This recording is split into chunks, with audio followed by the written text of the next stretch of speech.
नमस्कार दोस्तों, आज हम अपनी इस वीडियो में इंडियन हिस्ट्री का सबसे कंट्रोवर्शियल टॉपिक आर्यन इन्वेजन या आर्यन माइग्रेशन को डिस्कस करेंगे। इसके साथ ही हम ये भी जानने की कोशिश करेंगे कि क्यों आज की नेशनलिस्ट पार्टियां इस आर्यन इन्वेजन थ्योरी को रिजेक्ट करती हैं।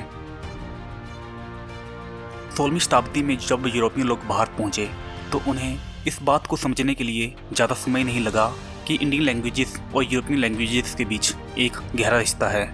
लेकिन दोस्तों, उस वक्त आर्कियोलॉजी जैसी ना तो कोई स्टडी थी, ना ही जेनेटिक जैसी कोई साइंस थी।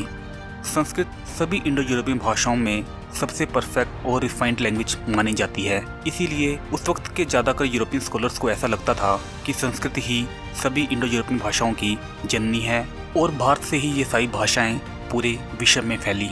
आपको ये जानकर काफ़ी हैरानी होगी कि out of Indian migration theory सबसे पहले यूरोपियन की ही दी हुई थ्योरी है। इस थ्योरी के अनुसार कुछ इंडो यूरोपियन भाषाएं बोलने वाले लोग भारत से निकल के पूरे यूरोप में इन भाषाओं को लेके गए। लेकिन दोस्तों, जैसे जैसे इंडो यूरोपियन कल्चर की साइट्स सेंट्रल एशिया से मिलने लगी तो यूरोपियंस लोगों की ये मिथ भी टूटने लगी। फिर 1850 में मैक्स मुलर ने आर्यन इन्वेजन थ्योरी का सिद्धांत दिया। आर्यन इन्वेजन थ्योरी के अनुसार आज के नॉर्दर्न इंडियन और यूरोपियन लोग सेंट्रल एशिया के कॉकस रीजन से ओरिजिनेट हुए और इनकी एक ब्रांच भारत आई और एक ब्रांच यूरोप में एंटर हुई। इसी कारण आज की नॉर्दर्न इंडियन की भाषाएं और यूरोप की भाषाएं काफ़ी सिमिलर हैं। उस वक्त के काफ़ी इंडियन स्कॉलर्स ने भी आर्यन इन्वेजन थ्योरी को सपोर्ट किया। इनफैक्ट कुछ इंडियन स्कॉलर्स ने अल्टरनेटिव थ्योरीज को भी इंट्रोड्यूस किया, जैसे आर्यन लोगों का बर्थ प्लेस आर्कटिक में है या तिब्बत में है। लेकिन जैसे जैसे इंडियन पॉलिटिक्स आगे बढ़ने लगी और भारत में राइट विंग पॉलिटिक्स का जन्म हुआ तो काफ़ी इंडियन स्कॉलर्स ने इस आर्यन इन्वेजन थ्योरी को रिजेक्ट करना शुरू कर दिया। आज के काफ़ी राइट विंग पॉलिटिशियन और स्कॉलर्स लोग आर्यन इन्वेजन थ्योरी या आर्यन माइग्रेशन थ्योरी को रिजेक्ट करते हैं और ये आउट ऑफ इंडियन थ्योरी को सपोर्ट करते हैं। आज के इस वीडियो में हम कुछ ऐसे आर्गूमेंट और कुछ ऐसे फैक्ट्स को स्टडी करेंगे जो ये प्रूव करते हैं कि आर्यन माइग्रेशन थ्योरी एक हिस्टोरिकल फैक्ट है और आउट ऑफ इंडियन थ्योरी किसी फिक्शन से ज़्यादा कुछ भी नहीं है। अभी आप स्क्रीन के ऊपर जिस मैप को देख रहे हैं ये आउट ऑफ अफ्रीकन माइग्रेशन के साथ जुड़ा हुआ है। ऐसा माना जाता है कि मॉडर्न होमो सेपियन आज से लगभग 60,000 साल पहले ईस्ट अफ्रीका से निकलकर पूरी दुनिया में फैल गए। वेस्ट एशिया और साउथ एशिया इस पूरी आउट ऑफ अफ्रीकन माइग्रेशन में सबसे इम्पोर्टेंट कॉरिडोर थे। इसी out of African migration theory का प्रयोग करके आउट ऑफ इंडियन थ्योरी को प्रूव करने की कोशिश की जाती है। जब मॉडर्न होमो सेपियन इंडियन कॉरिडोर को पार करके पूरी दुनिया में फैल रहे थे तो उनकी बॉडी में एक इम्पोर्टेंट जेनेटिक म्यूटेशन हुई जिसे आज हम हैप्लोग्रुप F के नाम से भी जानते हैं। और आज अगर वैज्ञानिकों की माने तो दुनिया के 90% मेल इसी हैप्लोग्रुप F के वंशज हैं।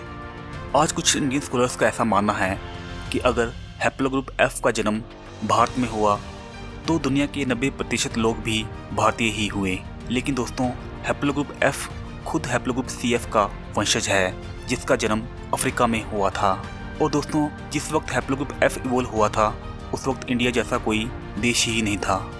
दुनिया के 90% लोगों को सिर्फ इसलिए इंडियन बोल देना कि उनके शरीर के अंदर जो जेनेटिक म्यूटेशन है उसका जन्म भारत में हुआ अपने आप में किसी बेहुदा मजाक से कम नहीं है।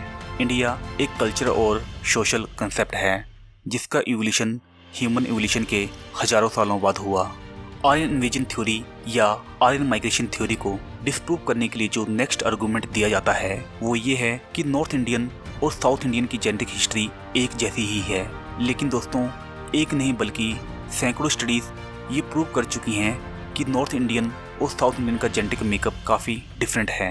नॉर्थ इंडिया में हैप्लोग्रुप R1A काफ़ी डोमिनेंट है जबकि साउथ इंडिया में हैप्लोग्रुप J, L और H काफ़ी डोमिनेंट हैं। अगर बात करें हैप्लोग्रुप H की तो इसे आज इंडिया का सबसे प्राचीन हैप्लोग्रुप माना जाता है।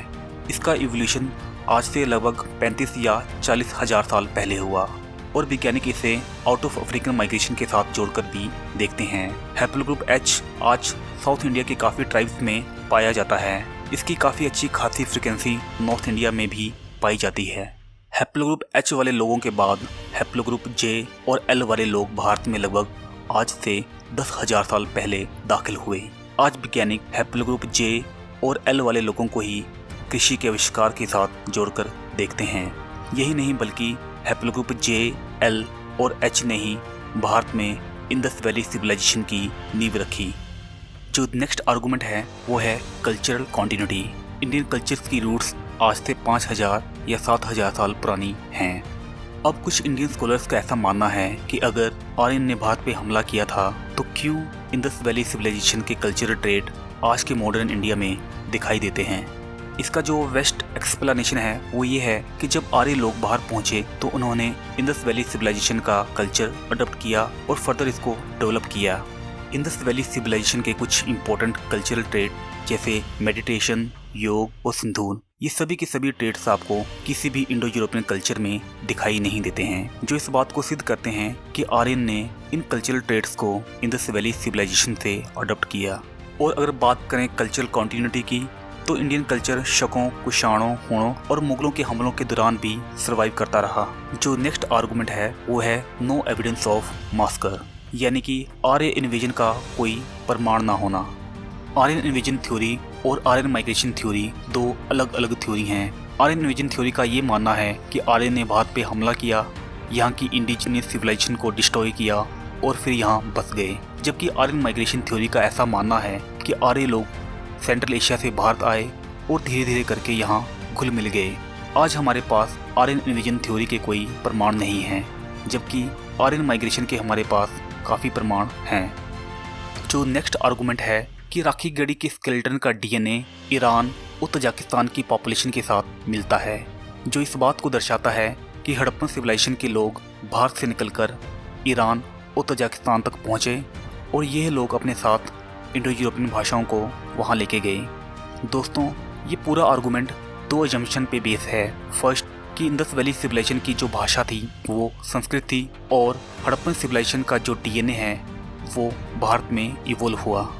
अगर बात करें हड़प्पन सिविलाइजेशन की लैंग्वेज की तो आज तक किसी भी स्टडी ने यह सिद्ध नहीं किया है कि हड़प्पा में संस्कृत या फिर कोई इंडो यूरोपियन भाषा बोली जाती थी।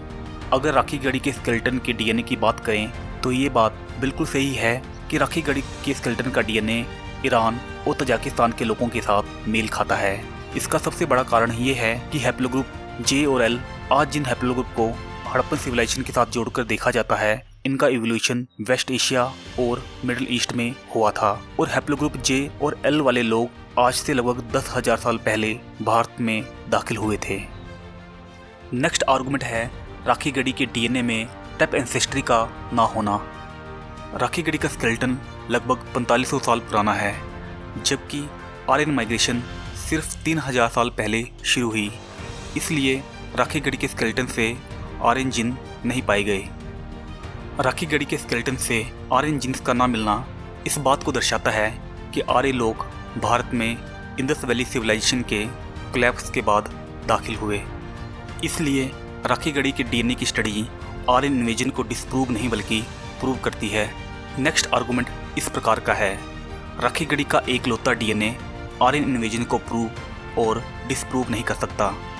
जब राखी गढ़ी की डीएनए की स्टडी शुरू हुई तो उस वक्त काफ़ी लोगों को ऐसा लगता था कि इस स्टडी के रिजल्ट आर्यन इन्वेजन थ्योरी को हमेशा के लिए डिबंक कर देंगे। लेकिन दोस्तों, जैसे ही 2019 में इस स्टडी के रिजल्ट पब्लिश हुए तो काफ़ी नेशनलिस्ट लोगों ने इस स्टडी को ही रिजेक्ट करना शुरू कर दिया। अभी आप स्क्रीन के ऊपर 2017 में अभिजीत छावड़ा द्वारा लिखा एक आर्टिकल देख सकते हैं। इस आर्टिकल में अभिजीत छावड़ा जी लिखते हैं कि राखी गढ़ी का डीएनए आर्यन इन्वेजन थ्योरी को हमेशा के लिए डिबंक करने वाला है। लेकिन जैसे ही 2019 में इस स्टडी के रिजल्ट पब्लिश हुए तो अभिजीत छावड़ा जी कहने लगे कि एक लौता डीएनए सैंपल आर्यन इन्वेजन को प्रूव या फिर डिस्प्रूव नहीं कर सकता। नेक्स्ट आर्गुमेंट 2021 में पब्लिश एक लिंग्विस्टिक स्टडी पर बेस है। 2021 में रिसर्चर्स ने इंडस वैली सिविलाइजेशन की कंटेम्प्रेरी सिविलाइजेशन की एक लिंग्विस्टिक स्टडी की और इस बात का नतीजा निकाला कि ये सिविलाइजेशन भी हाथी के लिए इलू शब्द का ही प्रयोग करती हैं। और दोस्तों, आज हाथी के लिए इलू शब्द का प्रयोग केवल और केवल द्रविड़ियन भाषाओं में ही किया जाता है, जो इस बात को दर्शाता है कि हड़प्पन लोग प्रोटो द्रविड़ियन भाषाओं का प्रयोग करते थे और हड़प्पन सिविलाइजेशन में संस्कृत भाषा का प्रयोग नहीं होता था। आर्यन माइग्रेशन या आर्यन इन्वेजन को डिस्प्रूव करने के लिए जो नेक्स्ट आर्गुमेंट दिया जाता है वो ये है कि संस्कृत भाषा का जन्म भारत में हुआ। दोस्तों, आपको ये जानकर काफ़ी हैरानी होगी कि संस्कृत भाषा का सबसे पुराना लेख भारत से नहीं बल्कि सीरिया से मिलता है, जो इस बात को दर्शाता है कि संस्कृत भाषा का जन्म भारत के बाहर यूरेशिया में हुआ। एक नहीं बल्कि कई स्टडीज़ इस फैक्ट को प्रूव कर चुकी हैं। जो नेक्स्ट आर्गूमेंट है वो है R1A का ओरिजिन। कुछ इंडियन स्कॉलर्स का ऐसा मानना है कि R1A, जिसे आज हम आर्यन माइग्रेशन के साथ जोड़कर देखते हैं, इस हैप्लोग्रुप का जन्म भारत में हुआ। लेकिन दोस्तों, कई स्टडी इस बात को प्रूव कर चुकी हैं कि R1A हैप्लोग्रुप का जन्म यूरोप में हुआ। अभी आप स्क्रीन पर इन लेटेस्ट रिसर्च को देख सकते हैं। इसके अलावा कुछ इंडियन स्कॉलर्स का ऐसा मानना है कि R1A हैप्लोग्रुप की हाईएस्ट डाइवर्सिटी इंडिया में पाई जाती है, जो इस बात की ओर संकेत करती है कि R1A का ओरिजिन इंडिया में हुआ। ज़्यादातर साइंटिस्टों का ऐसा मानना है कि R1A की हाईएस्ट डाइवर्सिटी का कारण इंडिया की हाई पॉपुलेशन है। लेकिन दोस्तों, कुछ स्टडीज़ के अनुसार R1A का ओरिजिन भारत में हुआ। लेकिन अगर आप इन रिसर्च पेपर पर ध्यान दें तो आपको ये देखने को मिलेगा कि ये सभी के सभी रिसर्च पेपर 2009 के पहले के हैं, जब R1A का सबसे पुराना सैंपल सिर्फ 15,000 साल पुराना था। जो नेक्स्ट आर्गूमेंट है वो है घोड़ों का इंडियन सब कॉन्टिनेंट में पाया जाना। अगर रिसर्चर्स की माने तो घोड़ों का इवोल्यूशन स्टेप ग्रासलैंड्स में हुआ और इंडो यूरोपियंस लोगों ने इन घोड़ों को पूरी दुनिया में पहुंचाया। आर्यों का कल्चर हॉर्स सेंट्रिक था, यानी कि घोड़े आर्य लोगों की दिनचर्या में काफ़ी इंपॉर्टेंट रोल प्ले करते थे, जबकि इंडस वैली सिविलाइजेशन में हमें घोड़ों का काफ़ी कम रोल देखने को मिलता है। अगर रिसर्चर्स की माने तो घोड़े इंडस वैली सिविलाइजेशन के लास्ट फेज में ही इंट्रोड्यूस किए गए थे, जो इस बात को दर्शाते हैं कि जब इंडस वैली सिविलाइजेशन कोलैप्स हो रही थी तो उस वक्त आर्य लोग इंडिया के नॉर्थ वेस्ट बॉर्डर पे मौजूद थे। कुछ इंडियन स्कॉलर्स का ऐसा भी मानना है कि हमें घोड़ों के ट्रेसिस भीमबेटका की रॉक पेंटिंग से भी देखने को मिलते हैं, जो इस बात को प्रूव करते हैं कि घोड़े इंडियन सब कॉन्टिनेंट में पिछले कई हजार सालों से प्रेजेंट थे। लेकिन दोस्तों, जिन घोड़ों को आज हम आर्य लोगों के साथ जोड़कर देखते हैं, उनका इवोल्यूशन केवल और केवल स्टेप ग्रासलैंड में हुआ था। और इंडियन घोड़ों की ब्रीड और आर्य लोग जिन घोड़ों को भारत लेके आए थे, उनकी ब्रीड में काफ़ी अंतर है। नेक्स्ट आर्गूमेंट है सिनोली आर्कियोलॉजिकल साइट से वार चैरियट का मिलना। 2018 में जब सिनोली आर्कियोलॉजिकल साइट की एक्सकवेशन शुरू हुई तो रिसर्चर्स को इस आर्कियोलॉजिकल साइट से एक वार चैरियट मिला और ज़्यादातर लोगों ने इस वार चैरियट को वैदिक कल्चर के साथ जोड़कर देखना शुरू किया। अब कुछ स्कॉलर्स का ऐसा मानना है कि सिनोली से मिला वार चैरियट इस बात की ओर इशारा करता है कि इंडस वैली सिविलाइजेशन और वैदिक सिविलाइजेशन एक ही थी। लेकिन दोस्तों, अगर आप दुनिया के बड़े बड़े रिसर्चर्स की माने तो सिनोली से मिला वार चैरियट सिर्फ इस बात की ओर इशारा करता है कि जब हड़प्पन सिविलाइजेशन अपने लास्ट फेज में थी तब इंडो यूरोपियन लोग भारत में मौजूद थे। यही नहीं दोस्तों, अगर आप सिनोली से मिले आर्कियोलॉजिकल आर्टिफैक्ट्स को देखें तो ये हड़प्पन सिविलाइजेशन की किसी भी साइट से मैच नहीं करते हैं।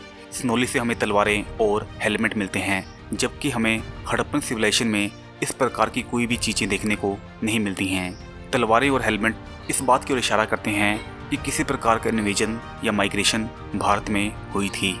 नेक्स्ट आर्गुमेंट काफ़ी इंपॉर्टेंट आर्गुमेंट है। कुछ इंडियन स्कॉलर्स का ऐसा मानना है कि रिवर सरस्वती की डिस्कवरी इस बात की ओर इशारा करती है कि आर्य लोग भारत में पिछले कई हजार सालों से रह रहे हैं। ऋग्वेद में सरस्वती नदी को पहाड़ों से उतरती किसी तेज तरार नदी के रूप में दर्शाया गया है, लेकिन आज की घाघरा हाकरा, जिससे कुछ लोग सरस्वती रिवर भी कहते हैं, केवल और केवल मानसूनल फेड रिवर ही है, यानी कि ये नदी केवल मानसून सीजन में ही एक्टिव होती है। रिसेंटली कुछ स्टडीज़ में ये बात निकल कर आई थी कि घाघरा हाकरा रिवर आज से करीबन 15,000 साल पहले ड्राई हो चुकी थी। और ऋग्वेद से हमें जिस सरस्वती का उल्लेख मिलता है वो आज की अफगानिस्तान की हक्सावती रिवर है। इंडियन कल्चर अपनी कंटिन्यूटी के लिए जाना जाता है। अगर घाघरा हाकरा ही ऋग्वेदिक सरस्वती थी तो आम भारतीय इस नदी को कैसे भूल गया। नेक्स्ट आर्गुमेंट है आर्यन इन्वेजन या आर्यन माइग्रेशन इंडियन कल्चर के खिलाफ एक कंस्पायरेसी है। इंडो यूरोपियन कल्चर्स के ऊपर जितनी भी स्टडी परफॉर्म की जाती हैं वो दुनिया के रिनाउंड साइंटिस्ट और स्कॉलर्स द्वारा की जाती हैं। इन स्टडीज़ के रिजल्ट न केवल इंडिया बल्कि पूरी दुनिया की हिस्ट्री को प्रभावित करते हैं। ऐसे में इन स्टडीज़ को सिर्फ इसलिए रिजेक्ट कर देना कि ये इंडियन कल्चर के खिलाफ है, ये अपने आप में किसी मूर्खता से कम नहीं। नेक्स्ट आर्गुमेंट है अगर आर्य लोग नोमैडिक पीपल थे तो उन्होंने संस्कृत जैसी भाषा और ऋग्वेद जैसे टेक्स्ट को कैसे कंपोज किया। संस्कृत भाषा को सभी इंडो यूरोपियन भाषाओं में सबसे परफेक्ट माना जाता है, लेकिन दोस्तों संस्कृत भाषा का ग्रामर किसी एक दिन में नहीं बल्कि कई सौ साल लगाकर भारत में लिखा गया था। दोस्तों इस वीडियो का मकसद किसी की भी भावनाओं को ठेस पहुंचाना नहीं है। हम अपने नेक्स्ट वीडियो में मूल निवासी जैसी घटिया अवधारणाओं की भी चर्चा करेंगे। अगर आपको हमारा ये वीडियो पसंद आया तो हमारे चैनल को जरूर सब्सक्राइब करें।